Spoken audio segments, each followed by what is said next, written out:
மாங்காய் சாப்பாடு செய்யலாம்.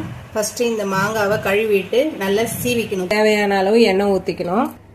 எண்ணெய் காஞ்சதும் 1/2 ஸ்பூன் கடுகு போட்டுக்கணும். கடுகு வெடிச்சிச்சு. ஒரு துண்டு இஞ்சி, ஒரு பச்சை மிளகாய் பொடியாக நறுக்கி வச்சுருக்க அதையும் போட்டுக்கணும். 2 காஞ்ச மிளகாய் கிள்ளி வச்சுருக்க அதையும் போட்டுக்கணும். 1 ஸ்பூன் கடலைப்பருப்பு, 1 ஸ்பூன் உளுத்தம்பருப்பு, 1 ஸ்பூன் வேர்க்கடலை, கருவேப்பிலை, சீவி வச்ச 1 கப்பு மாங்காய் போட்டுக்கணும். இந்த டிஷ்ஷுக்கு தேவையான உப்பு போட்டுக்கணும். 1 ஸ்பூன் அளவு பெருங்காயத்தூள். நல்லா சுருளை வதக்கணும். மாங்காய் நல்லா வதங்கிடுச்சு.